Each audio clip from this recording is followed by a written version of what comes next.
Thank you so much for having me here today. You know how I feel about Obamacare. I'm like really angry. And we're going to get it repealed, but today I'd just like to poke a little fun at Alan, if that's okay. Okay. Sorry, Big Al, but the doctor is in. Okay? I'm going to kind of limit my remarks to Mr. Grayson because Cosmos so far hasn't tried to ruin my life, so I'll just stay clear of her. I had a chance to Google search Big Al, and I went right to his congressional website, and it's very informative. I recommend it highly. You get to really understand this guy. Interestingly, I'm not going to talk about his children all that much, but I would really like you to know what he named them. This gives you some insight into this guy. Sky, Star, Sage, Storm, and Stone. I kid you not. This is what he named them. Alan, is there no end to your cruelty? I mean, you know, these are kids. Pick on somebody your own size. Of course, you might have to go to an endocrinologist waiting room to find somebody that big. But,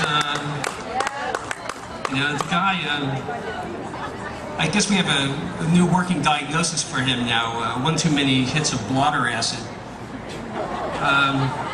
We can maybe rename Alan Congressman Moonbeam. That's more like it. But, he's a total piece of work. The more I learn about him, he's like Steven Seagal plus or minus a few chromosomes. Okay. Reading from his bio, did you know that Alan was a very sick child and his mother took him to the hospital 4 times a week for treatment, and that without health care coverage, he would have died? So where's Obamacare when you need it, folks? That would have been helpful, huh? Alan Grayson went to Harvard undergrad. He went to Harvard Law School. And then he went ahead and got a PhD in government studies. This guy is living proof that education is overrated. He got his master's thesis on gerontology, which is the study of aging. And he started something called the Alliance for Aging Research. And the motto for this organization is living to 100 and loving it.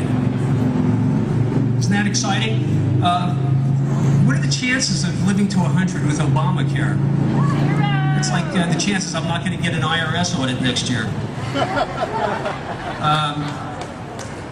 Alan gravitated towards important questions of how government spends taxpayers' money. Do you know that?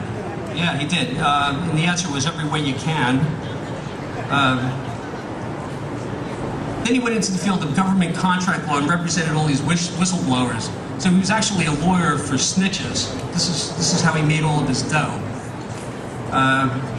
He was waging a one-man war against contractor fraud in Iraq. And I know we all sleep so much better at night knowing that there's less contractor fraud in Iraq. How about a little congressional fraud?